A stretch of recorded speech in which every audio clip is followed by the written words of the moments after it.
más frecuentes en nuestro medio, ¿no? Por no olvidarse que el cáncer de mama es la segunda neoplasia más frecuente en nuestro país. Así que primero vamos a ver un recuento, un repaso de lo que es la anatomía, ¿no? Algunos conceptos que no deben olvidarse ustedes, ¿no? En el caso pues el sistema endocrino, ¿no? Que tiene que ver pues el conjunto de glándulas. Ahí no hemos dejado de mencionar la glándula paratiroides, igualmente las suprarrenales, ¿no? Que todas estas producen pues hormonas, ¿no? Y las que son, bueno, transportadas por la sangre a diferentes órganos blancos, ¿no? Y no se olviden que están reguladas por el eje hipotálamo hipófisis, y en este caso pues la glándula, ¿no? Ya sea pues la glándula tiroides, paratiroides, las suprarrenales o también igualmente las gónadas. Y tienen muchas actividades, ¿no? Desde el punto de vista ya funcional. No olvidarse que las imágenes también son importantes, por un lado, no solamente para abordar patologías funcionantes, donde casi no hay mucho desarrollo acá de las técnicas de medicina nuclear, que las adelanto pues la más importante en el sistema endocrino, ¿no? Salvo algunas excepciones, como el caso de la hipófisis, donde van a ver ustedes que la técnica más importante pues la resonancia magnética, conjuntamente con la tomografía. Pero en las demás, ¿no? Las técnicas de medicina nuclear son las más importantes, ¿no? Por un lado la gammagrafía y también las técnicas de multimodalidad, como el caso del SPECT y la PET-CT, ¿no? Entonces vamos a ver en primer lugar la anatomía por imágenes de la hipófisis, ¿no? De la glándula hipófisis. No olvidarse que la glándula hipófisis pues, se localiza en la silla turca, que lo hemos visto pues, cuando repasamos, si ustedes recuerdan, el cráneo, ¿no? Estaba en la fosa media, ¿no? Es igual una glándula impar, ¿no? Que regula, controla, como ustedes recuerdan, las diferentes glándulas, y esto fue en unión con los núcleos hipotalámicos, ¿no? Entonces ahí tienen ustedes, miren, algo que ya les mencioné, que se localiza en la silla turca, y también conocida, no se olviden, como la región celar. No olvidense que lo vamos a dividir en la región supracelar, que básicamente está el quiasma óptico, el tallo hipofisiario, que ven ustedes que se une al hipotálamo. Van a ver ustedes que la resonancia magnética pues la técnica más importante, no se olviden. Y de la misma manera la región paracelar, ¿no? La región paracelar que lo conforma las carótidas y los senos cavernosos. ¿Recuerdan cuando repasamos también senos paranasales, que está posterior al senos esfenoidales, ¿no? Y esto pues es importante que ustedes lo tengan presente, porque también si vienen los exámenes, ¿no? Entonces no se olviden, ¿no?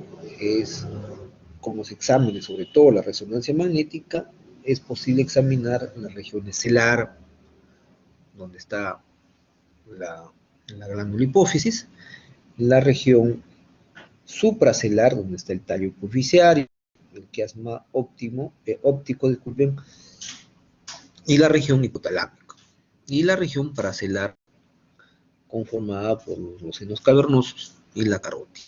Entonces miren ahí, tiene esta dimensión de 8 por 12 por 6, ¿no? Por eso que es minimétrica, ¿no? Y la resonancia magnética, vuelvo a repetir, es la técnica de elección. Entonces, ustedes también, si recuerdan un poco de histología, ¿no? Está formada por 3 lóbulos, ¿no? La de hipófisis, que es más anterior, la que tiene mayor cantidad de patologías, ¿no? La fase intermedia y la neurohipófisis, que se localizan en la región posterior. Entonces ahí tienen, miren, las dos técnicas de imagen, las de las más importantes. Subrayera, ¿no? La de elección es la resonancia magnética, ¿no? De la misma manera también, obvio, el TEM, pero la resonancia magnética es ideal para, ya les mencioné, examinar las regiones celar, supracelar y paracelar. Entonces ahí tienen un esquema, ¿no? Miren, un corte coronal para que ustedes observen la localización que tiene, pues, la glándula hipófisis. Acá tienen ustedes, miren, la silla turca, recuerdan su entrada, su cuerpo, ¿no? Claro, este es un corte coronal, ¿no? No es un corte axial como o un corte sagittal para otras estructuras. Y ahí tienen ustedes, miren, el infundíbulo, ¿no? Y tienen ustedes tienen algunas relaciones anatómicas, miren, nos olviden el tercer ventrículo, que lo vimos en el sistema nervioso central, ¿no? Y la cintilla óptica, que ven ustedes acá, ¿no? Ven que hay dos cintillas ópticas. Y las arterias que ven ustedes, cerebral anterior, ¿no? Igualmente las perforantes. Y si ustedes recuerdan, ¿no? Tiene también relación con los senos esfenoidales, como ustedes están viendo acá, ¿no? Miren acá los senos esfenoidales. Y eso todo viene a ser, pues, también igualmente la silla turca, ¿no? Acá estamos viendo básicamente, pues, el lóbulo posterior de la hipófisis, ¿no? Bueno, este es un corte coronal. Lo hubiéramos hecho un poco más anterior, veríamos, pues, el lóbulo anterior. De la misma manera, también observen las relaciones, lo que les comenté, de la región celar. Esto corresponde a la región supracelar. Y ahí tienen ustedes la región paracelar, que van ustedes acá, miren, los senos cavernosos, tanto en el lado derecho como en el lado izquierdo. Y observen también la otra estructura, que viene a ser, pues, la arteria carótida interna, ¿no? Por eso les dije que no se olviden que la arteria carótida transcurre por los senos cavernosos. Entonces observen, nunca olvidarse, la región supracelar, que está básicamente conformada, como ya les dije, el tallo epofisiario, en segundo lugar, el quiasma óptico, que está un poco más superior, y la región hipotalámica. Entonces, alguna de las hormonas, ¿no? de este eje hipotálamo-hipófisis, no olvidarse que la neurohipófisis, pues, secreta la oxitocina y la vasopresina, ¿no? La oxitocina tiene que ver con funciones no solamente a nivel de las gónadas, en el caso de los ovarios, sino también a nivel, pues, de la glándula mamaria. Y la vasopresina, que tiene que ver con la regulación, si ustedes recuerdan, pues, de los electrolitos y el agua, ¿no? En la porción intermedia, ¿no? La hormona estimulante de los melanocitos. Y la endohipófisis, la más importante, ¿no? Hay que tener bastante conocer la fisiopatología para explicar varias de una de las más frecuentes que vamos a ver más adelante, el microadenoma hipofisiario o macroadenoma hipofisiario. Entonces, por la presencia, ¿no? Y la secreción, como ustedes mucho, como caso de la corticotropina, ¿no?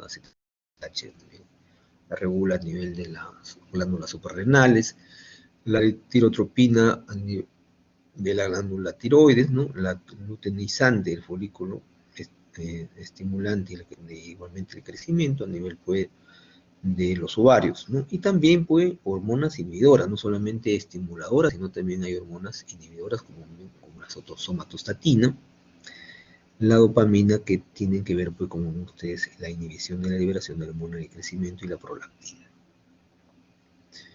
Entonces ahí tienen ustedes, miren, una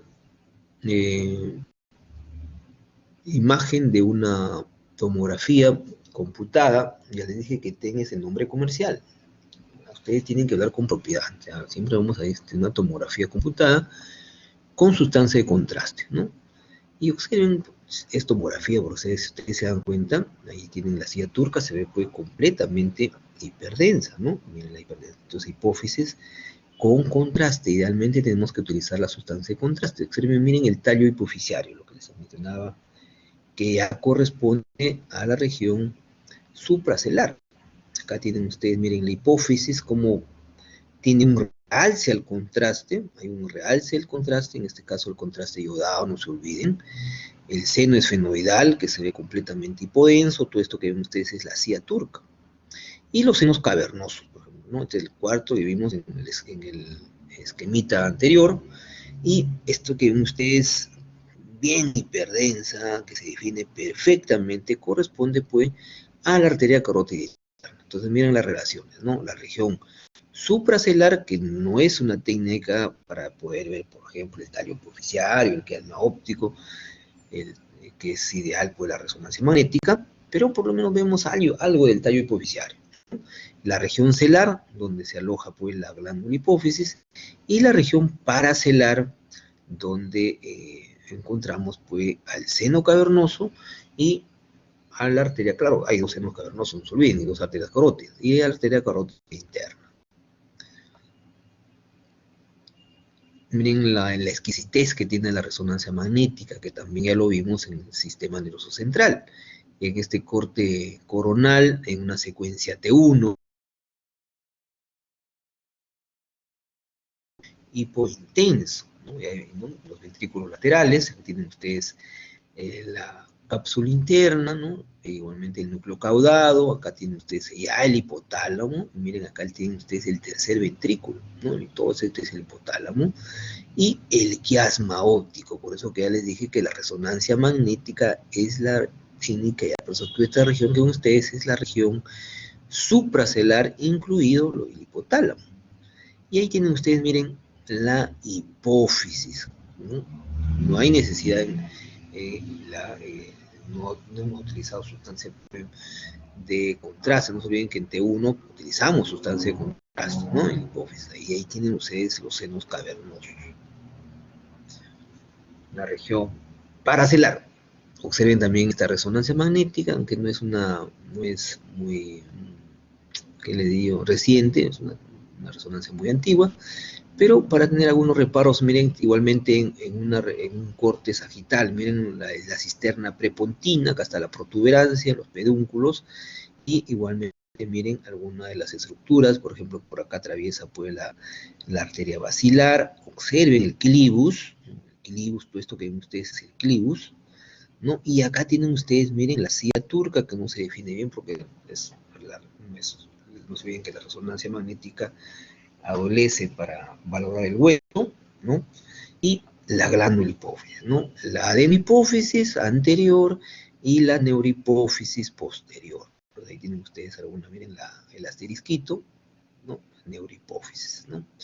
Y observen acá qué bonito se ven, pues, la flechita que ustedes están viendo igual ahí, ¿no? El infundíbulo, o sea, que viene a ser, pues, el tallo hipofisiario, que ven ustedes acá, miren el tallo hipofisiario, ¿no?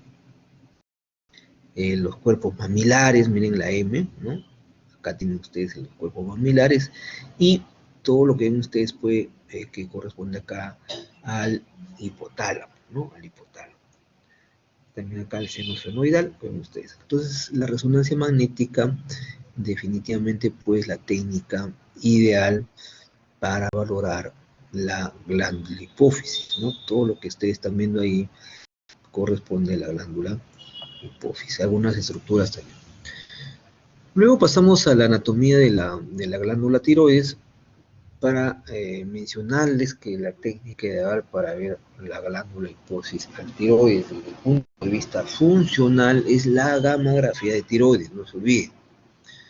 Pero de una valoración inicial debemos siempre empezar con la ecografía, ¿no? La ecografía. Entonces ahí tienen alguna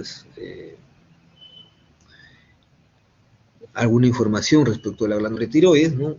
De la misma manera también es una glándula endocrina que está localizada pues con la región anterior e inferior del cuello, produce las hormonas más importantes que secreta esta glándula, que es la triotironina, también con la T3 y la tiroxina de T4, ¿no? Básicamente, pues, estimulan y regulan el metabolismo, ¿no?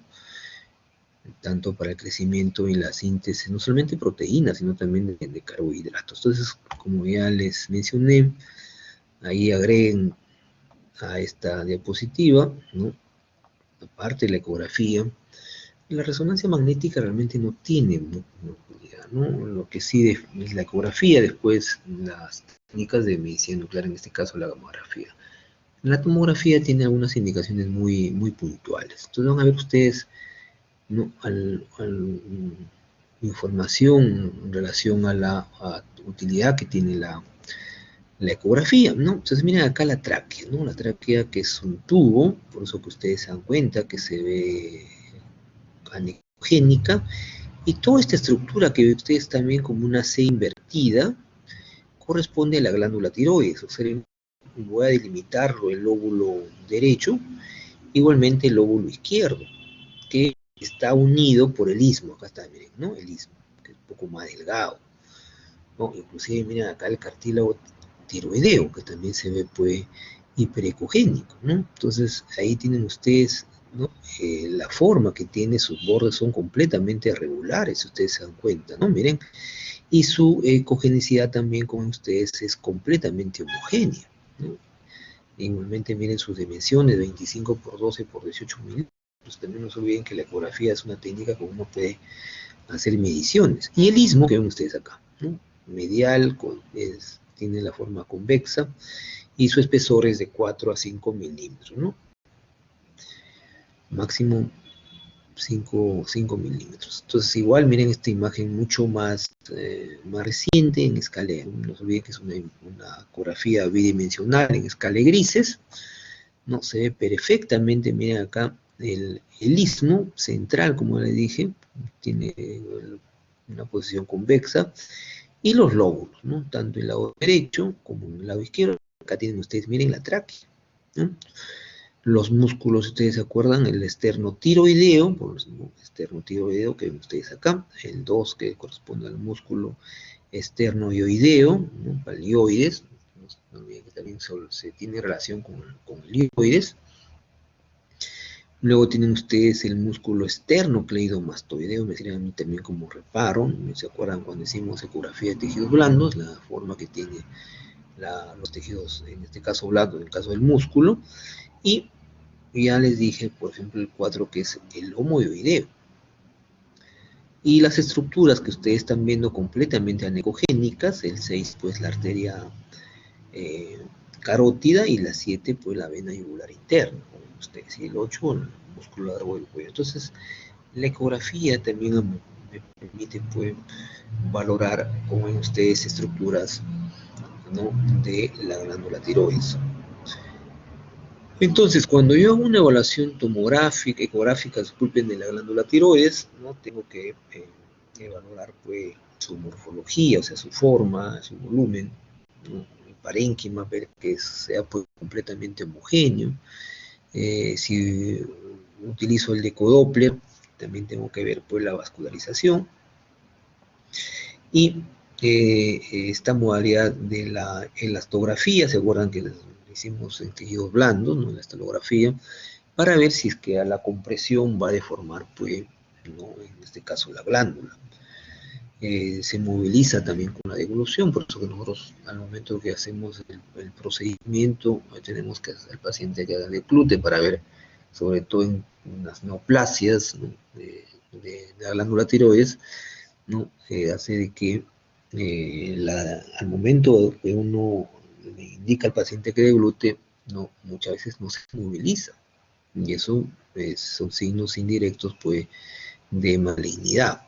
Igualmente las carótidas, que ustedes tienen relación también, y si hay presencia también, pues, de adenopatías, ¿no? Que la glándula tiroides, el cáncer de tiroides, se caracteriza generalmente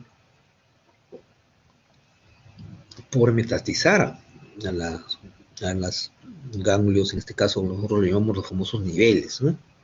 Que son 6 niveles, ¿no? El 1, el 2A, el 2B, ¿no? El 3, 4, AB, el 5 y el 6. Entonces ahí tienen ustedes para hacer una evaluación ecográfica, ¿no? Miren, acá tienen ustedes el esófago, miren un corte transversal, acá tienen ustedes, miren la carótida común, completamente ecogénica, y ya tienen ustedes la glándula, uno de los lóbulos de la glándula tiroides, ¿no? Este es un transversal, y este es un corte longitudinal, ¿no? Miren, completamente homogéneo, ¿no? Y por tomografía, ¿no? La ventaja de la tomografía que me da mayor información estructural con ustedes, con sustancia igualmente de contraste, ¿no? Por ejemplo, ahí ya les dije el cartílago, miren, cricoides, siempre el cartílago cricoides está en la parte más posterior. El 2 puede ser la membrana con ustedes cricotiroidea, también acá. El número 3, miren, un lóbulo completamente con realce a la sustancia de contraste, por eso se ve completamente hiperdensa. En el lóbulo derecho, el lóbulo izquierdo, miren, el esófago está completamente colapsado, el esófago, los músculos prevertebrales, acá tienen ustedes una vértebra, el arco posterior, el cuerpo. El 7 viene a ser pues la arteria carótida, el 8 una de la yugular interna, ¿no? Y de la misma manera, pues, el músculo esternocleidomastoideo, miren cómo está, ¿no? Esto me va formando los niveles, por ejemplo, es el nivel, se le conoce como los famosos espacios que nosotros cuando informamos los estudios, se le conoce como generalmente toda esta estructura que ven ustedes, todo este espacio, mejor dicho, se le llama el espacio Balzo. Eh, en este caso el carotidio, porque está el 7, entre el 3 y el 7, que es la glándula, eh, parte del lóbulo, mejor dicho, del lóbulo derecho, ¿no? Igualmente acá ven ustedes el del lado izquierdo, ¿no? Entonces estos son varios espacios que es realmente para darles una clase completa, sobre espacios.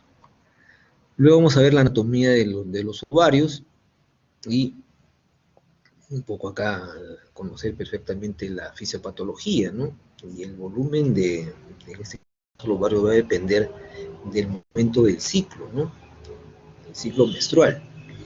Entonces la anatomía básicamente tiene pues la forma oval, miren las dimensiones de 25 por 18 milímetros, ¿no? Donde tienen ustedes la cortical o la cápsula, ¿no? Y luego pues el estroma, la médula, que van a ver que va a tener diferentes tipos de cogenicidad, como van a ver ustedes en esta imagen, ¿no? Un poco para que se puedan. Entonces tienen ustedes, por ejemplo, en la fase folicular inicial, que bueno, corresponde, como ustedes saben, a los primeros días, ¿no? Y miren el ovario, ¿no? Entonces hay unas áreas quísticas, ¿no? Completamente anecogénicas, miren que básicamente son de 4, con ustedes a 8, que corresponden pues, a los folículos antrales, que son normales. Miren ahí el estroma, que se localiza mucho más central. No se olviden, en el ciclo ovárico tienen la fase folicular, luego tienen la fase ovulatoria, ¿no? Y por último la fase luteínica. Entonces, en esta imagen de bidimensional en escala de grises, más o menos observen para ver que en la parte patológica va a alterarse esto, ¿no? Y de la misma forma, miren, ¿no? Ya en la fase folicular, ¿no? Donde hay folículo dominante, que comienza a partir del día 6, y como ven ustedes, aumenta el tamaño, ¿no? Los folículos, obvio que siguen siendo completamente anecogénicos, observen sus paredes completamente regulares, ¿no? Miren acá, y puede un folículo medir, como ven ustedes, hasta 50 milímetros. Por eso que ven ustedes acá tiene una dimensión. Y al Doppler, porque este es un Doppler a color, como hay un incremento del flujo, porque no se olviden que estamos en la fase folicular dominante. Miren un folículo dominante con el Power Doppler. El Power Doppler, no se olviden que me valora ya la microvascularización, nunca se olviden eso. Power Doppler, ¿no? Entonces ahí tienen la arterial como también la capilar. Y observen completamente anecogénico. Y la fase ovulatoria, pues, donde ya el folículo, como ustedes saben, pues, se rompe, ¿no? Que eso sucede después del 14º día, ¿no? Y expulsa, pues, el óvulo, ¿no? Entonces ahí tienen, miren, el folículo en eclosión, el estroma que les dije, que se ve ecogénico, porque el folículo, su contenido es anecogénico. Y no hay líquido en la fosa periovárica, como ustedes están viendo. Todo esto que ven ustedes es el ovario. Miren, acá hay otro folículo, acá hay otro folículo, el estroma, acá hay otro folículo que ustedes están viendo, ¿no? Y la fase común, no olvidarse, luteínica, ¿no? Donde ya es la posterior, ¿no? Que progresivamente se va ocupando por sangre y secreciones, y esto va a formar, pues, el cuerpo amarillo, ¿no? Y eso también tiene que ver con, si recuerdan, con el predominio de las hormonas. En este caso, pues, lo que predomina es la progesterona. Entonces ahí miren con el Doppler a color, ¿no? Como ven ustedes, completamente hipervascularizado el cuerpo amarillo.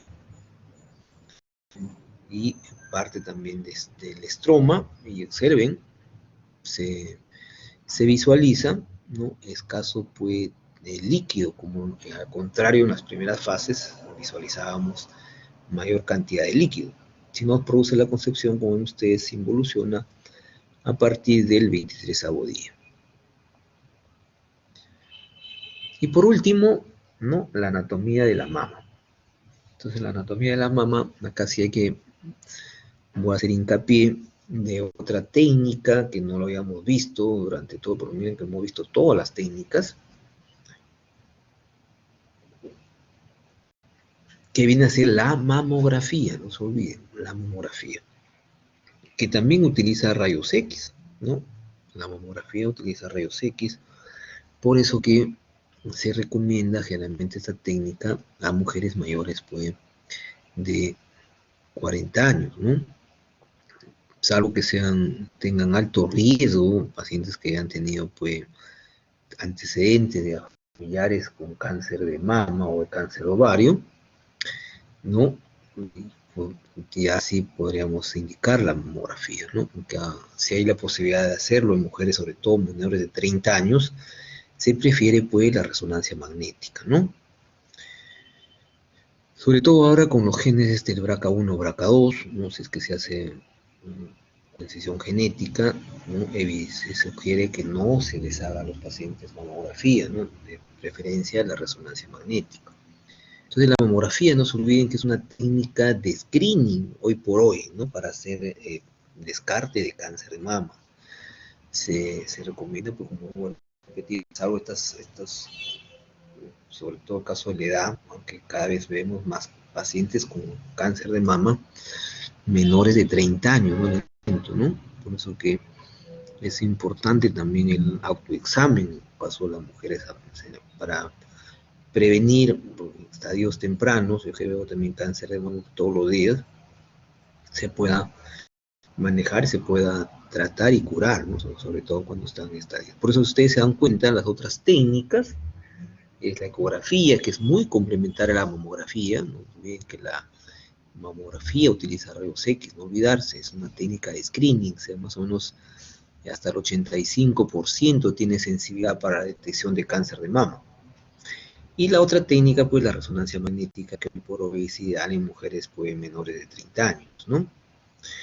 Entonces, cuando nosotros hacemos una mamografía, no se olviden, tenemos que pedir en 2 proyecciones. Bueno, el tecnólogo médico, si está completamente formado, debe hacer las 2 proyecciones. Entonces, hacemos una proyección cráneo-caudal, ¿no? Como ustedes están viendo acá.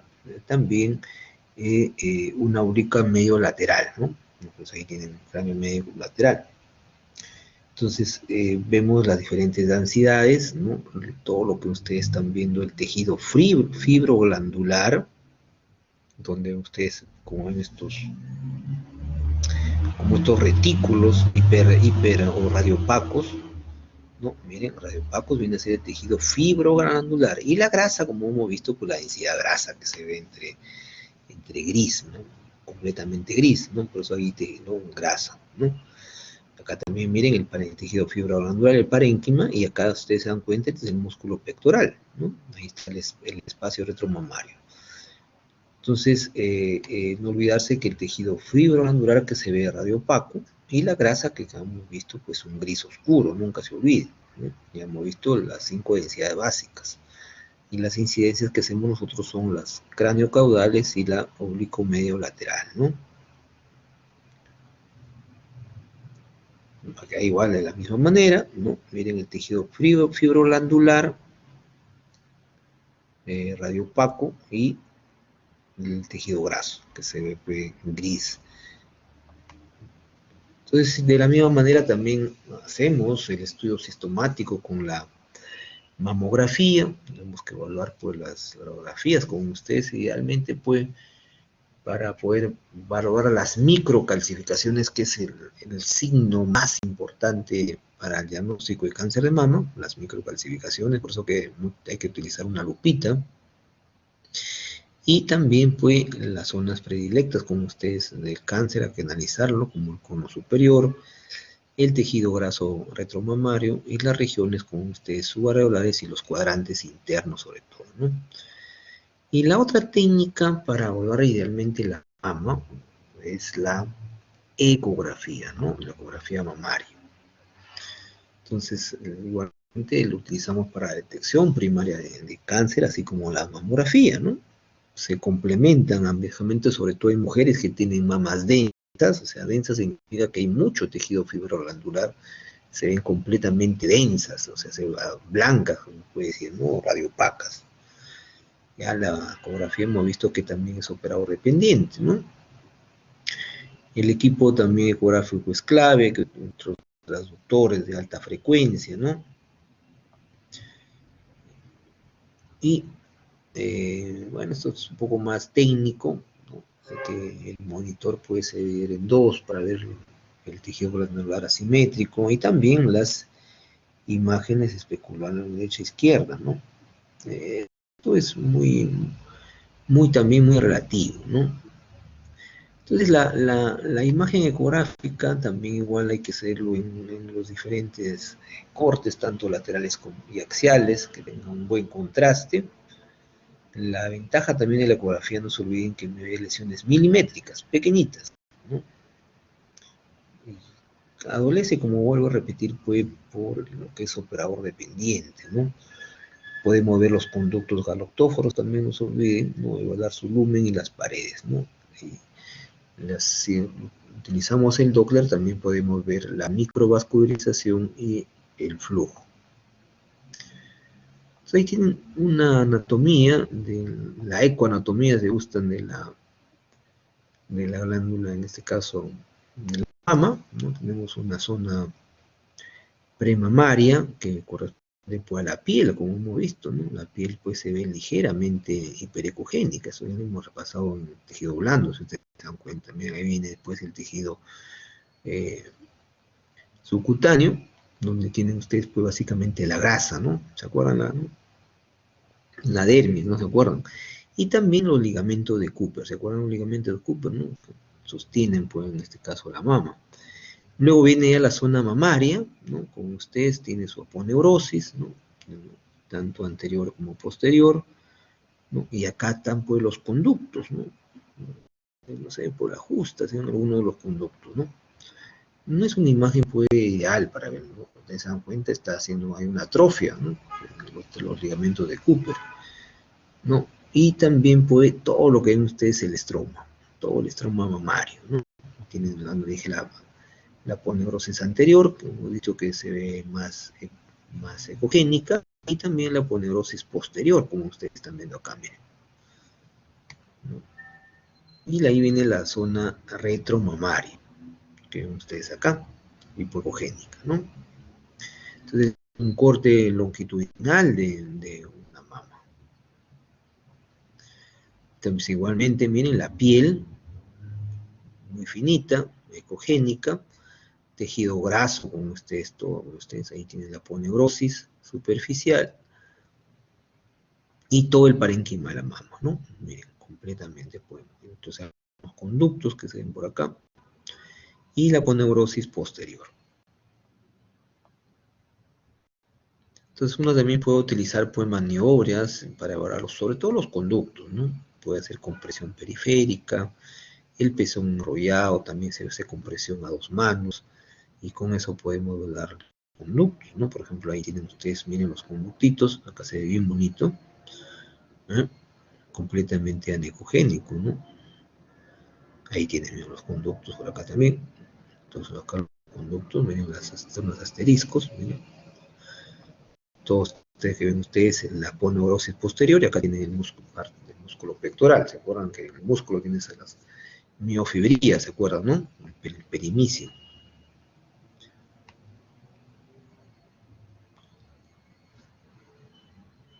Acá también tienen, miren cómo se ve perfectamente los conductos. Ahí tienen ustedes las flechitas, como delimitan.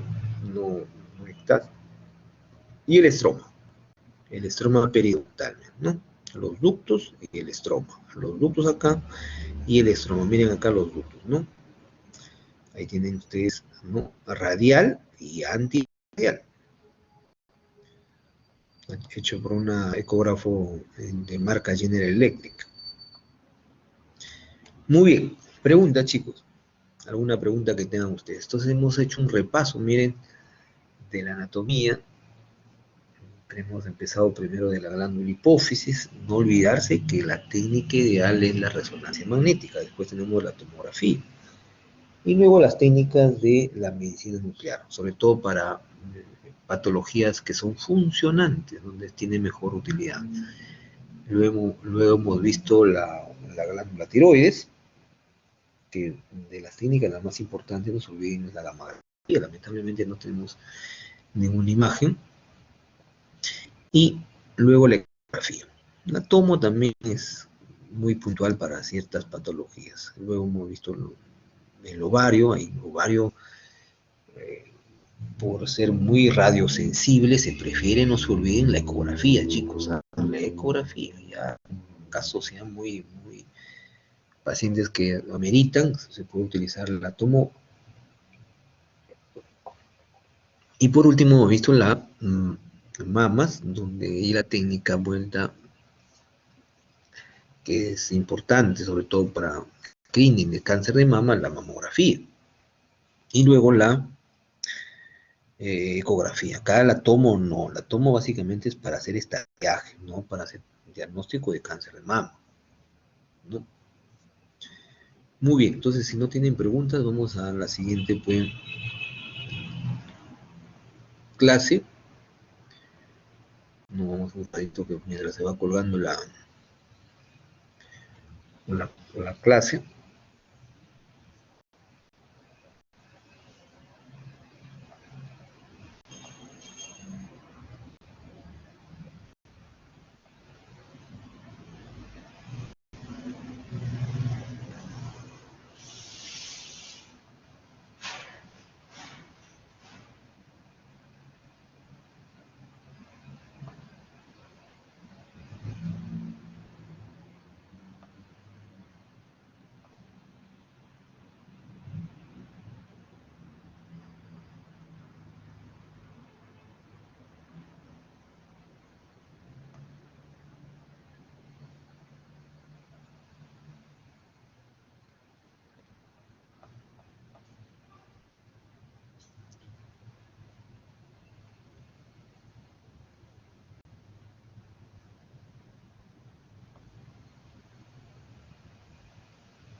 Muy bien, entonces vamos a continuar con la patología primero de la glándula hipófisis.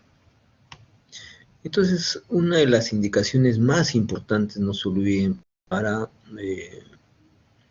de lo que se asienta en la glándula hipófisis es el microadenoma hipoficial, que esto a la larga se convierte pues, en un macroadenoma. Pero la definición operacional, no se olviden, de microadenoma es cuando el tamaño de esta masa pues, es menor de 10 milímetros o, si gustan, 1 centímetro. Generalmente son, pues, a la tomografía, son isodensos, por eso hay que utilizar sustancia de contraste o es hipodenso. Y por el tamaño, que es un microadenoma, ¿no? Generalmente la silla turca, o sea, la región celular, pues, de tamaño normal. Lo que sí muchas veces vemos que el tallo hipoficiario se desplaza, no se desvía, ¿no? Como ustedes lo que les mencionaba cuando utilizamos sustancia de contraste, hay un realce lento, ¿no? Ya les digo que no se dice captación, ¿no? O sea, se dice realce, el término correcto es realce a la sustancia de contraste. Por ejemplo, como el que hayamos visto hace rato, ¿no? Entonces ahí miren en esta paciente, miren la tomografía es del 2002, ya casi 20 años, ¿no? Incluso es reformateada, ¿no? Tienen ustedes en este corte. Entonces ahí tienen, miren, es muy pequeñito, ¿no? Como le dije, hipodenso, en este caso la densidad es hipodenso, le dije, puede ser isodenso o hipodenso. Miren, acá está el tallo hipoficiario, acá está la glándula hipófisis, ¿no? Entonces hay un pequeño, ¿no? Con ustedes una hipófisis con sustancia de contraste, pero se ve, pues, hipodenso, este microadenoma. Acá también se ve, miren, observen, bien pequeñito, ¿no? Hablando de la hipófisis, acá se ve el tallo hipoficiario, ¿no? La silla turca, ¿no? Miren la silla turca, igualmente en este corte. Entonces, de los signos ya el del macroadenoma es más evidente, pues el macroadenoma, como ven ustedes acá. Este es sin contraste y esto es con contraste. Seguimos con tomografía computada, ¿no? Entonces ahí tienen, miren, el tercer ventrículo, ¿no? Y ahí tienen ustedes, miren, este macroadenoma está justamente, pues, en la cisterna supracelular, tiene la forma, como ven ustedes, de un muñeco de nieve, ¿no? Comprime, obvio, al hipotálamo, acá está el hipotálamo, está comprimiendo el hipotálamo, ¿no? Miren cómo ocupa completamente la cisterna supracelular. Miren acá la silla turca, se quedó corta la silla turca, ¿no? Miren cómo se ve la silla turca, hiperdensa, acá el hueso, y normalmente debería ser, pues, acá el adenoma, pero miren cómo tremendo, la hipófisis descubre, miren, tremendo adenoma hipoficiario. Y cuando utilizamos sustancia de contraste, como ven ustedes, pues hay un realce al contraste. Y el realce al contraste es, miren, homogéneo, ¿no?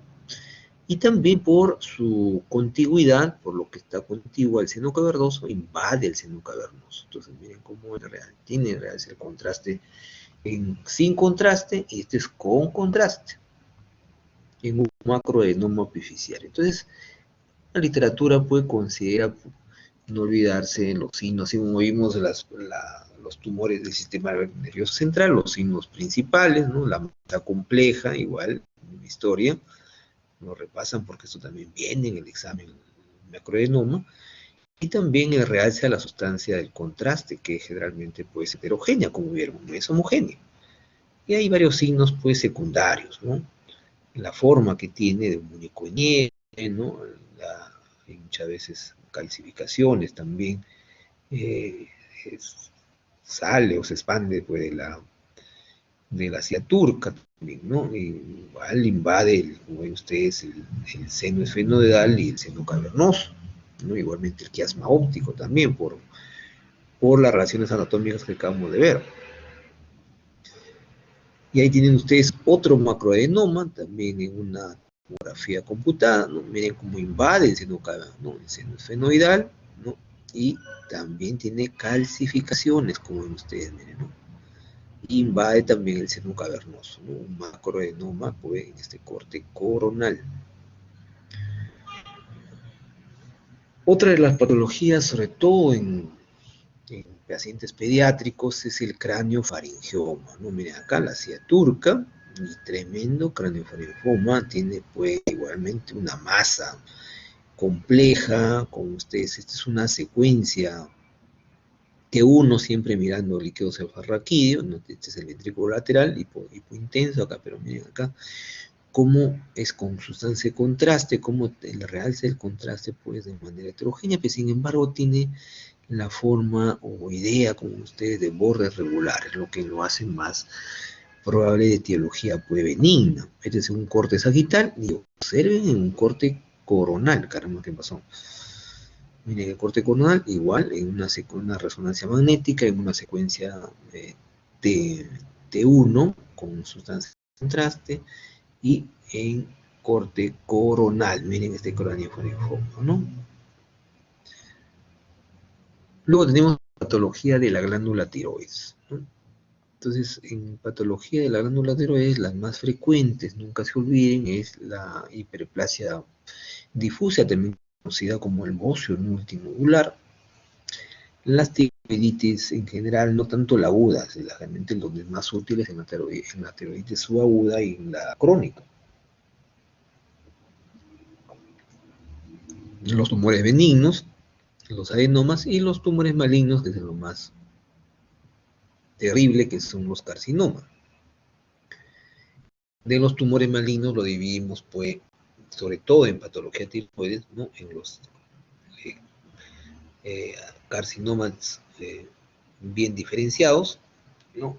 Donde tenemos el papilar y el folicular, y el medular y el anaplásico, ¿no? Que son los más terribles. En caso de los bocios multinodulares, que es bastante frecuente en nuestro país, ¿no? Sobre todo en las zonas pues, altoandinas, ¿no? Tanto del centro como del sur como del norte, ¿no? Ancash y Cajamarca, por ejemplo. Todavía tenemos muchos pacientes en un bocio multinodular, igualmente en la región del centro, ¿no? Ayacucho, Huancavelica, igualmente en el sur, Arequipa y Cusco. Entonces, los bocios multinodulares es de bastante importancia para poder identificar los nódulos tiroideos, como ven ustedes acá, estos nodulillos, ¿no? De diferentes tamaños, porque muchos de ellos se malignizan a la larga, ¿no? Pero de lo más importante de los bocios multinodulares, en primer lugar, como ven ustedes, hay un incremento de la glándula. ¿Se acuerdan el istmo? Miren acá que le medía hasta 5 milímetros. Este es el cartílago tiroideo, ¿no? Esto que ven ustedes hiperecogénico. Y miren, esto tiene más de 5 milímetros. Igualmente el resto de la glándula, completamente aumentada de tamaño, ¿no? de los lóbulos tiroideos, y la presencia de múltiples quistes, ¿no? De manera pues irregular la ecogenicidad, como ustedes. Si ustedes a esto lo hacen en Doppler, como ustedes se van a ver hipovascularizados. Va a depender mucho el tamaño para que desplace formaciones anatómicas, por ejemplo, ¿no? Entonces ahí tienen ustedes una hiperplasia difusa, el bocio. El bocio, su definición operacional, no se olviden, es incremento del tamaño de la glándula. A diferencia de la hiperplasia nodular, ¿no? También tenemos, como ustedes, al incremento de la glándula, en este caso del lóbulo tiroideo, y los nódulos que ven ustedes, ¿no? Ahí tienen, miren, pueden ser iso, hipo o hiperecoicos que generalmente tienen mayor ecogenicidad, como por ejemplo acá, en este caso. Pero si uno quiere valorar en los nódulos, desde el punto de vista funcionante, ya le dije la gamografía. Pero generalmente cuando son nódulos hipoecoicos, se sugiere mejor hacerle la BAF, ¿no? La biopsia con aspiración de aguja fina, ¿no? La famosa BAF. Cuando le practicamos ya al paciente una tomografía computada, no olvidarse, ¿no? Que no es el gol estándar, ya le dije, suficiente con una ecografía, yo puedo hacer diagnóstico de un bocio multinodular, pero igual con sustancia de contraste, miren acá, que tienen ustedes los cartílagos tiroideos, que se ven completamente hiperdensos, acá se ven los cartílagos cricoides, ¿no? Y las retinoides, y observen acá, miren, el lóbulo tiroideo derecho, completamente aumentado de tamaño. Y hay microcalcificaciones. Miren las microcalcificaciones, ¿no? Igualmente el lóbulo izquierdo también está aumentado, pues, de tamaño como ustedes. Claro, obvio que el lado derecho es mucho mayor. Entonces, y la sustancia del contraste, el realce, como en ustedes, pues, no es tan alto, ¿no? Por la presencia, pues, de una gran cantidad de nódulos. las calcificaciones nunca se orientan igual de la misma manera. Las tiroiditis, que suficiente con una clínica uno puede hacer diagnóstico de tiroiditis, ¿no? Pero en caso, para poder diferenciar la clasificación, hay que requerir muchas veces de las imágenes. Entonces, de la misma manera, pues, hay un incremento, como ustedes ven, de los lóbulos. En este caso, sí, la ecogenicidad, como ustedes, es heterogénea, ¿no? La ecogenicidad es completamente entre la carótida interna. Pues, como es aguda, no se olviden que la tiroiditis aguda es causada por bacterias, ¿no? Y es bastante tóxica la forma de presentación de una tiroiditis aguda. Lo hace uno el Doppler, como ven ustedes, hay un marcado aumento de la microvascularización. Esto que ven ustedes, la tráquea. Entonces, la etiología, básicamente la etiología de la aguda, no bien es bacteriana por la subaguda, pues generalmente también por virus, ¿no? Como hemos visto casos en el hospital de pacientes que luego de haberse infectado por la COVID-19 han hecho un cuadro de una tiroiditis, ¿no? Por la COVID-18, no se olviden, con la COVID-19. No, miren una tiroiditis aguda, no, la presencia pues, de áreas hipoecogénicas, ¿no? Completamente como ustedes, ¿no? Y se veía su ecogenicidad heterogénea. Luego tenemos los tumores benignos, el clásico adenoma, observen, miren, ¿no? La masa sólida, ¿no? Sus bordes completamente regulares, su ecogenicidad es homogénea, miren, completamente homogénea, y tiene un halito, miren, ¿no? Un halo hipoecoico, hipoecogénico su halo, ¿no? Entonces se ve completamente negrito. Si lo hacemos nosotros el Doppler con usted, su ecogenicidad pues es baja, ¿no? Los tumores benignos, no se olviden, no me originan adenopatía, ¿no? Tampoco no me desplaza formaciones anatómicas. Ahí tienen otro adenoma, ¿no? Observen su halito, ¿no?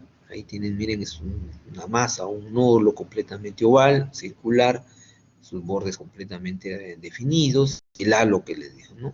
Un halo hipoecoico periférico, ¿no? Y la vascularización con ustedes acá periférica, la vascularización, ¿no? Se deforma también en la compresión, no se moviliza con la deglución. Eso es cuando ustedes lo hacen, pues, también al paciente que degluta, ¿no?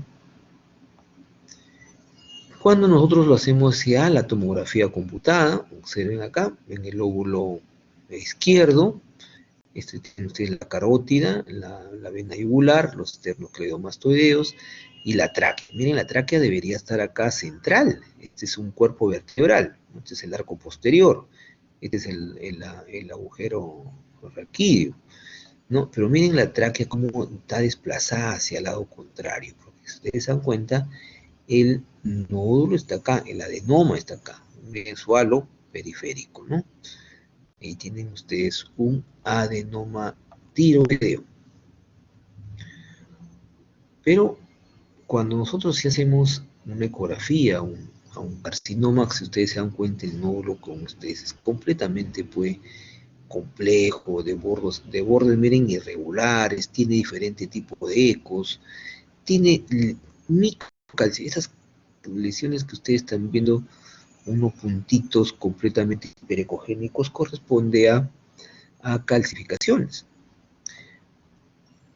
Cuando nosotros le realizamos pues, la ecografía Doppler, miren cómo hay, son tumores que son vascularizados, no solamente periféricos, sino también central.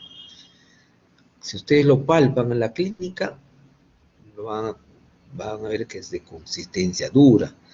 Son duros a la compresión, en la elastografía, no olviden, la elastografía me valora la capacidad que tiene a la compresión, en este caso de las lesiones. Y obvio que origina también metástasis ganglionar, o sea, ganglios, ya sean a nivel pues, regional. Y ahí tienen ustedes, miren, cuando le practico un Doppler pulsado, no se olviden ahí de todas las modalidades del Doppler, no olviden mencionar la escala de grises, el Doppler a color, y acá van a ver ustedes el Doppler pulsado, miren, ¿no? Entonces ahí, y miren la característica que tiene, un amplio componente diastólico, ¿se acuerdan? No hay ni pico sistólico, ¿no? Básicamente hay un amplio componente diastólico, miren cómo se prolonga la diástole. Otro carcinoma, por ejemplo, miren, este es un papilar, ¿se acuerdan que le dije la clasificación de los carcinomas diferenciados de tiroides?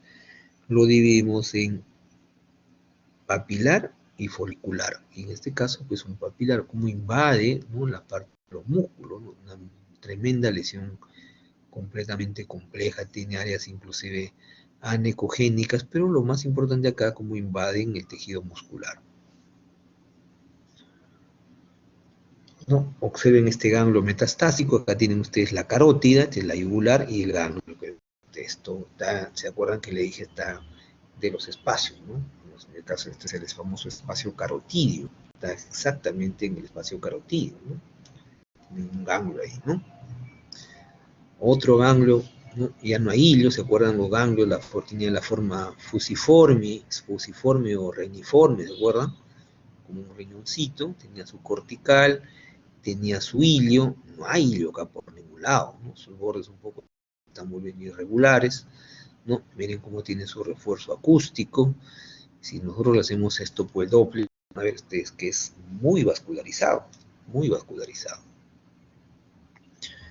Luego tenemos la patología de los ovarios, y en ovarios vamos a repasar pues los trastornos disfuncionales, ahí vamos a ver los quistes endometriósicos, ¿no? El ovario poliquístico, que también vamos a verlo, que es bastante importante, los tumores benignos, en el caso del cistoadenoma, es el que siempre viene en el examen, y de los tumores malignos, disculpen, ahí el cistoadenocarcinoma es el que siempre viene, ¿no? Entonces, en primer lugar, el folículo luteinizado, miren, un folículo luteinizado, sus características, completamente, pueden ustedes, anecoico, ¿no? Tiene la forma circular este folículo luteinizado, en la base lútea. Su pared es muy finita, miren, completamente delgada, ¿no? Y completamente, como ustedes, anecogénico, tiene como es mucho líquido, tiene un refuerzo posterior hiperecoico, como ustedes acá, ¿no? Miren. Y su localización generalmente, pues, periférica, ¿no? Y los quistes endometriósicos son muy similares, ¿no? No hay mucha diferencia, casi como el caso del folículo, pero el endometriósico difiere que ya no tiene casi la forma circular, sino tiene una forma oval, como ustedes están viendo, ¿no? Y ya sus paredes no son finitas, sino, si ustedes se dan cuenta, sus paredes es gruesa, miren la pared, ¿no? Completamente gruesa la pared, ¿no? Y el contenido puede ser, pues, generalmente heterogéneo, ¿no? Puede haber zonas anecoicas, como ven ustedes, como también zonas, pues, ligeramente ecoicas, ¿no? Y el refuerzo, como nunca se olviden, el refuerzo posterior. El refuerzo posterior hemos dicho que es un signo, sobre todo, que se visualiza, pues, cuando son lesiones quísticas, como en este caso. Al Doppler no hay vascularización. Entonces, un quiste líquido endometriósico. Otro quiste endometriósico, miren, ¿no? Completamente, pues, anecogénico el quistecito que ven ustedes acá, ¿no? Y miren cómo tiene su refuerzo posterior, ¿no? Los ovarios poliquísticos, ¿no? En general, todo el ovario está aumentado de tamaño, miren, un aumento de tamaño, así no era así, pero tiene ya más de, ¿se acuerdan que les dije que había 4 hasta 8, ¿no?, folículos? Acá no, acá son varios, miren, hay 2, 4, 6, 8, 10, entonces ya de más de 12 folículos están en la cortical, el estroma en la parte central, el estroma, miren acá, se ve hiperecogénico el estroma, miren acá la parte central, y los folículos que se ven periféricos están en la cortical, ¿no? Entonces ya no se observa en este caso población, ¿no? El Doppler les dice que se visualizan hipervascularizados. Entonces, igualmente, miren, ya un cuerpo amarillo, quístico, ¿no? También tiene la forma, pues, oval, que ven ustedes, ¿no? Sus paredes ya son mucho más gruesas, ¿no? Puede llegar hasta 7 centímetros, son hipervascularizados, no se olviden, ¿no? Hipervascularizados.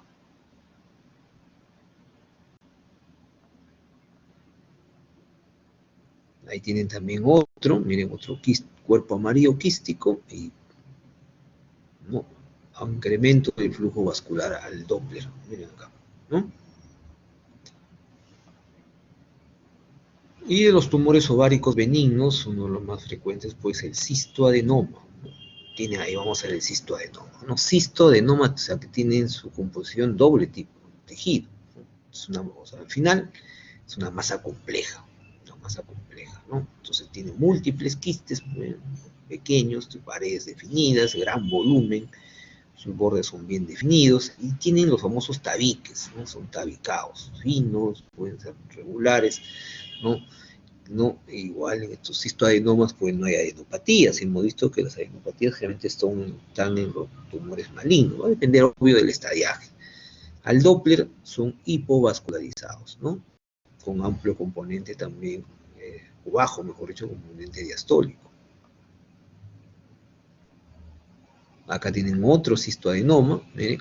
Los septos completamente finos pero gruesos, ¿no? Tabiques, más que septos son tabiques, y ahí tienen ustedes, miren, múltiples quistes, ¿no?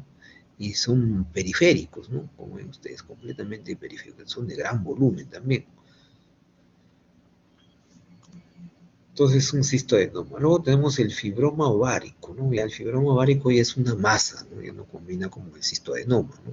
Fibromas son, con ustedes, completamente una masa sólida, es homogénea, pero también tienen con ustedes algunos folículos corticales, pero se caracteriza con ustedes por la masa completamente sólida. Si nosotros igualmente le practicamos un Doppler, lo vamos a visualizar hipovascularizados, hipovascularizados.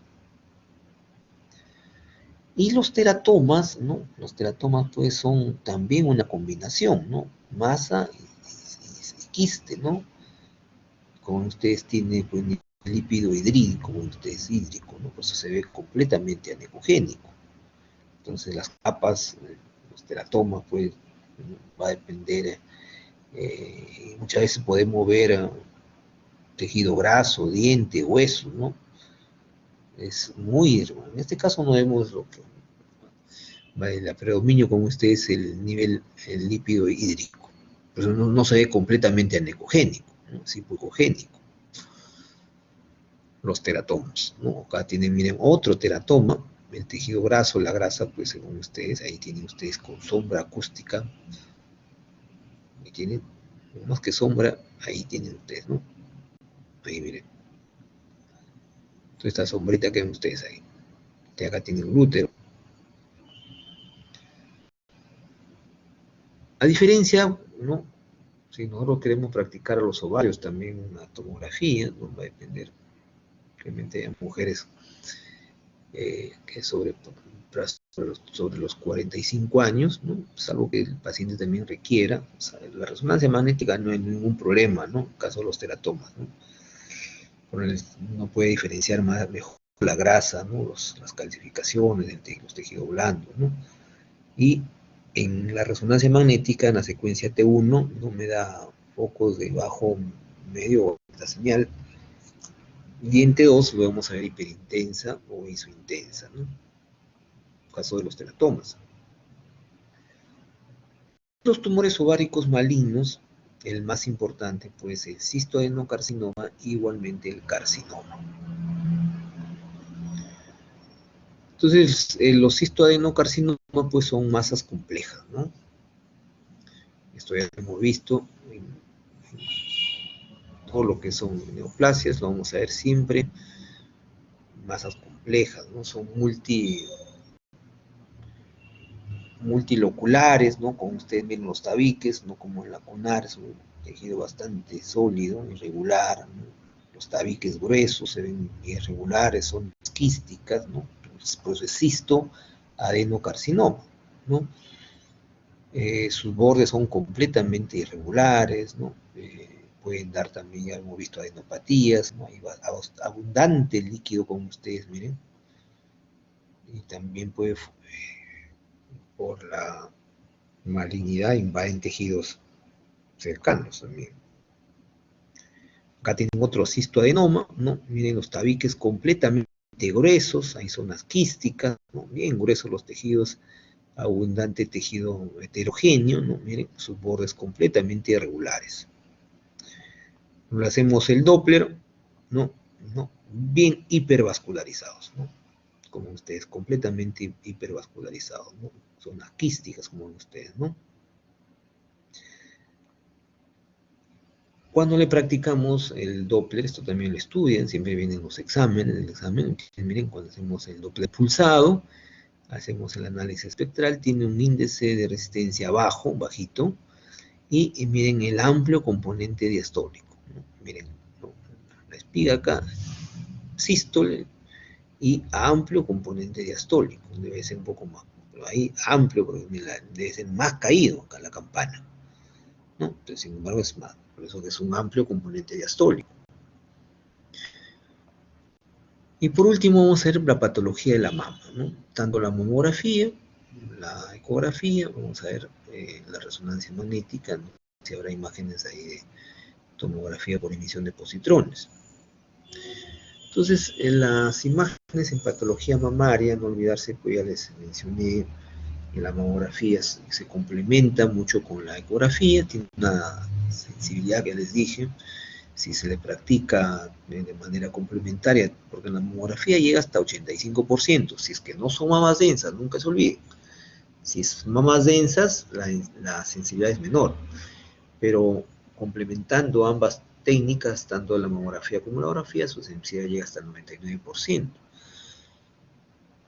Entonces ahí tienen en patología mamaria, ¿no? Puede ser por cambios fibroquísticos, los tumores benignos, el más frecuente puede ser el fibroadenoma, no se olviden. Y de los malignos, el carcinoma. En la enfermedad fibroquística de la mama, ¿no? Miren, hasta mitad de las mujeres presentan esta patología en toda la etapa de su vida. Miren cómo hay una ectasia ductal, ¿se acuerdan de los ductos que podíamos visualizar por la ecografía? ¿No? Generalmente, pues, muchas veces sus ecos son irregulares, ¿no? Pero en este caso, como ustedes logramos ver esta ectasia ductal, como se ven los ductos completamente anecogénicos. Miren acá también igual, la misma historia, con un nodulito hiperefringente acá, miren, ¿no? Un nódulo hiperecoico, ¿no? Y los conductos, miren, se visualizan ectásicos.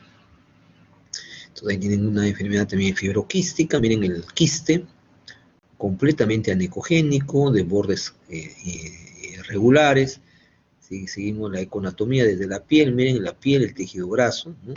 La dermis, la hipodermis, el parénquima mamario, ¿no? Miren el parénquima mamario, dentro del parénquima mamario hay un quiste, el músculo. ¿No? Miren otra enfermedad fibroquística, miren en este caso un quiste ya tabicado, los quistes, miren los tabiques que se ven completamente gruesos, ¿no? Miren los tabiques, ¿no? Múltiples quistes. El fibroadenoma, ya lo vamos a ver pues con una alta densidad, no es quiste, por ejemplo, esta es una mamografía, miren, ¿no? Tiene la forma oval el fibroadenoma, miren, completamente denso, más que completamente con una alta densidad, se ve muy radiopaco, porque si se dan cuenta ustedes, sus bordes son regulares, ¿no? Entonces ahí la masa radiopaca, ¿no? Sus bordes, ya le dije, regulares, y no hay calcificaciones o microcalcificaciones. Acá por lo menos no veo ninguna microcalcificación. Eso es una mamografía, no se olviden. Entonces miren, a diferencia de la ecografía, ¿no? En la ecografía la masa es oval, como ustedes ahí miren, esto ven ustedes el parénquima, y ¿no? El fibroadenoma oval, sus bordes son completamente regulares, ¿no? Miren, su capa fina, ¿no? Periférica, ¿no? Como ustedes, es más ancha que alta, otra característica, más ancha que alta, ¿no? Entonces, unas generalmente puede dar algunas sombritas también acústicas, ¿no? Muy pequeñitas. no como hemos visto en otras, ¿no?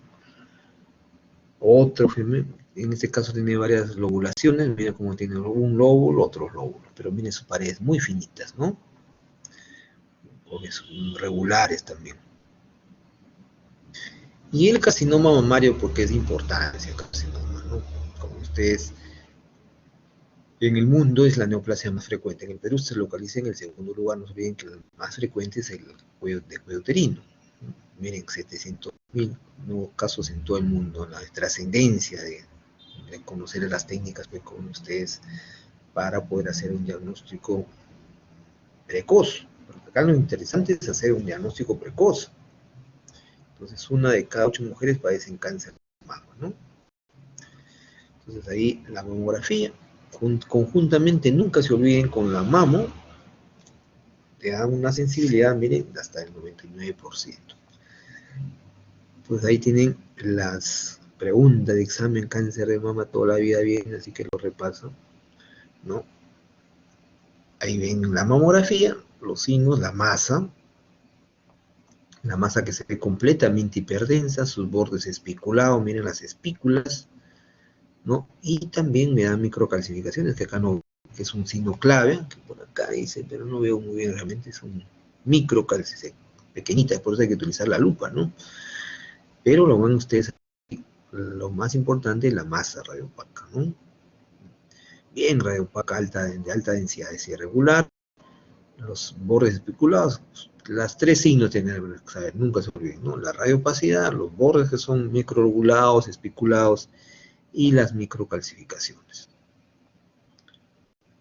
También hay otros signos, por ejemplo, miren acá, estos son las microcalcificaciones, ¿no? Este es mejor microcalcificación, acá se ven mucho mejor, miren qué bonito, estos puntitos que ven ustedes bien blanquitos, o sea, radiopaco, son microcalcificaciones, miren la masa, las especulaciones que ven ustedes acá también, ¿no? En las mamografías también hay retracción del pezón, como ustedes acá, este es el pezón, miren cómo está retraído el pezón. Los signos indirectos, si quieren, los signos secundarios. Miren, otro carcinoma acá, ¿no? Miren acá. Este es en la mamografía, ¿no? Miren acá. Y en la ecografía, como me da, ¿no? Una imagen hipoecoica, de bordes completamente irregulares. Por eso que los signos más importantes, como ustedes están viendo ahí en la diapositiva, pues es, ahí tienen, miren, dos cortes, uno acá, las microlobulaciones, ¿no? La masa hipoecoica, ¿no? Miren la masa hipoecoica, no se olviden, de bordes irregulares, ¿no? Tiene microlobulaciones, como ustedes, ¿no? Ahí también, y las microcalcificaciones, nunca se olviden, estas son las hiperecoicas pequeñitas, son las microcalcificaciones, acá también microcalcificaciones, y la masa pues hipocoica, ¿no? Que ven ustedes, ¿no? Las microcalcificaciones nunca se olviden, ¿no? Acá también tienen ustedes, miren las microlobulaciones, se ve bien bonito con las microcalcificaciones, miren las microlobulaciones, acá también igual. Todo esto que ven ustedes es la masa hipoecoica, ahí tienen ustedes, ¿no? Y, por ejemplo, acá se ve el conducto dilatado, miren, ¿no? Miren el conducto dilatado, se ve perfecto. Y la masa hipoecoica, con las loculaciones que ven ustedes, ¿no? La banda un poco más hiperecoica, ¿no? Y completamente irregular, como ustedes están viendo, ¿no? Completamente irregular. Acá también lo mismo, acá por lo menos tiene la forma especulada, ¿no? Miren, como rayos de sol, ¿no? Miren, ¿no? Miren, como rayos de sol, y con su sombra acústica, ¿no? Miren los rayos de sol acá. Entonces, esto es por ecografía. Claro, hoy imágenes más bonitas, ¿no? Resolución. Muy bien. Entonces, miren, hemos revisado las patologías más frecuentes, no solamente la glándula hipófisis que hemos visto, de la más frecuente, que la que ustedes tienen que tomar de repasar por el examen, que es el macroadenoma hipofisiario. Después hemos continuado con la glándula hipófisis, no se olviden que la técnica ideal es la gamografía y la eco. De lo más frecuente, pues, son los bocios multinodulares, son el bocio nodular o el adenoma, que vieron ustedes, el adenoma tiroideo. Luego hemos visto patología de la glándula ovárica, ¿no? En caso de los quistes, el ovario poliquístico, y igualmente el cisto adenocarcinoma, lo leen también igual, y por último el cáncer de mama, ¿no? Con de la patología benigna más frecuente, el fibroadenoma. Y en mama, la mamografía y la eco son las más importantes, ¿no? Y las técnicas también, pues, la resonancia magnética. Y en cáncer vamos a ver, pues, ya las técnicas de multimodalidad, como el caso del PET-CT, el SPECT-CT. Muy bien, pregunta, chicos. Miren que nos queda todavía algunos minutos.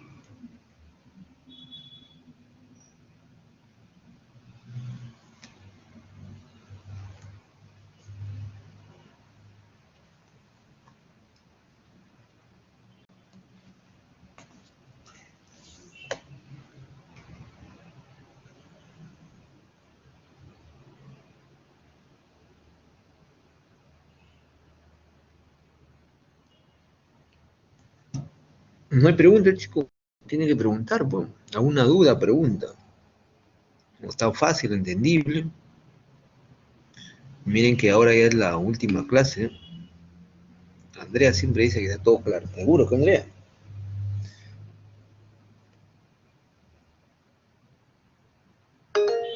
A ver, Nicole.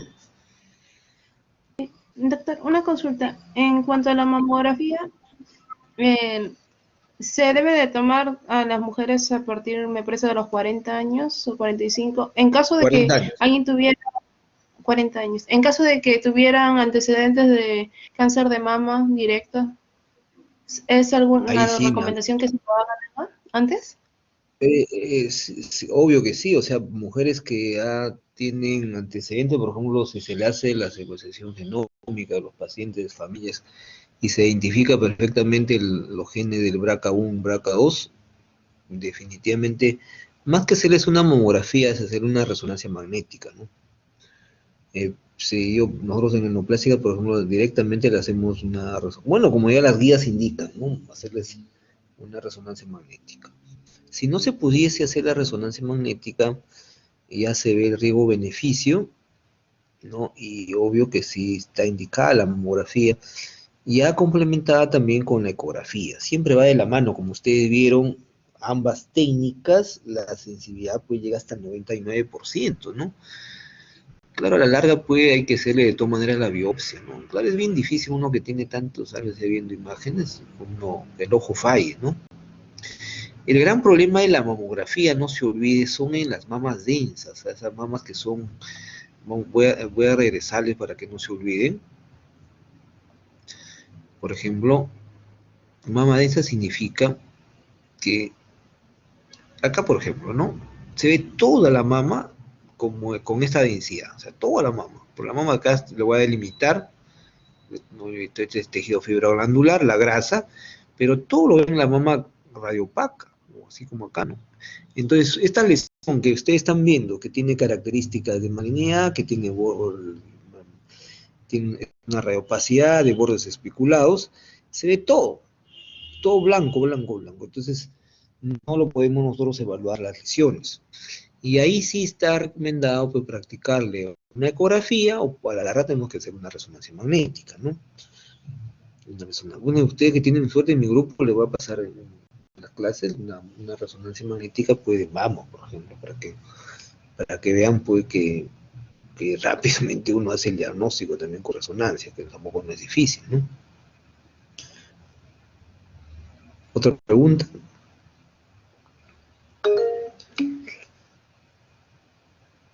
No, la resonancia magnética, yo he visto casos de los que tengo documentado en mujeres, inclusive menores de 20 años, ¿no? La resonancia magnética lo puedes practicar a cualquier edad. Y el gran problema del tema de la resonancia magnética, todas las guías, ya sea la americana, la europea, ya les dije, se recomienda, en primer lugar, en mujeres menores de 30 años y que tienen alto, eh, sospecha como factores de riesgo que ya les dije, ¿no? De haber tenido familia con cáncer de mama o cáncer de ovario. La resonancia magnética no se olviden que no utiliza radiación, por eso que se puede practicar sin ningún problema. El tema de la mamografía es porque se utiliza radiación, entonces uno hace de manera sistemática, o sea, el screening, el tamizaje, ¿no? De manera normal, se recibiría mucha dosis de radiación, ¿no? Por eso que no se recomienda, ¿no? Y esto va de la mano, pues, no se olviden al autoexamen, ¿no? La mama hay que saber hacerse el autoexamen, ¿no? Ya ustedes que también están en edad deberían aprender a hacerse el autoexamen, que también es fundamental. Pero, como ya la pregunta muy puntual que me hacen, la resonancia se le puede hacer, el problema es los costos también, una resonancia de mama pues no baja de 600 soles, ¿no? Sí, Yanela, dime. La pregunta, Yanela. Sí, sí, doctor. Buenas tardes. Quería Buenas preguntarles tardes. con respecto a la tomosíntesis. La tomosíntesis viene a ser un tipo de mamografía solamente que utilizan dosis bajas de rayos X y, bueno, por ende, me imagino que es menos riesgoso, ¿no? Pero con respecto a la... Tomosíntesis, Sí, tomosíntesis viene porque, así como la tomografía, hacemos cortes, ¿no? Cortes axiales, coronales, sagitales, utilizamos con la misma técnica la mamografía, pero vemos diferentes cortes también igual, ¿no? No es que utilice las dosis menores, es casi muy similar la dosis, ¿ah? No es, más bien en algunos casos hasta un poco mayor, claro que tampoco no es tan significativo el aumento, pero me da mejor resolución. Por ejemplo, en una mama densa, haciendo los diferentes cortes, podría haber una lesión porque la paciente palpa la lesión, ¿no? Muchas veces la paciente se da cuenta en el autoexamen, o por un golpe. Miren, yo le digo la gran cantidad siempre pregunto a los pacientes, casi la mitad se dan cuenta por accidentes, ¿no? Por un golpe, por un trauma, y ahí donde el cáncer pues despierta y aumenta el dolor o la lesión aumenta rápidamente de tamaño. Pero en el autoexamen muchas veces se da cuenta o hay que también examinar la axila también, ¿no? Porque el cáncer de mama metastiza en los ganglios regionales a la axila. Entonces palpa, entonces la tomosíntesis me permite valorarla en diferentes cortes, esa es la única diferencia. En la mamografía, como ya les dije, solamente hay como ven ustedes, dos proyecciones, ¿no? La cráneo caudal, que ustedes están viendo acá, y la medio lateral, la oblicua medio lateral, se llama oblicua medio lateral, ya sea derecha o izquierda, ¿no? Dependiendo de la mama si es derecha o la izquierda. Pero la tomosíntesis, pues se llama tomo, como la tomografía, ¿no? Por los cortes que nos da. ¿Alguna otra pregunta? ok, doctor, muchas gracias. De nada. Pregunta, chicos.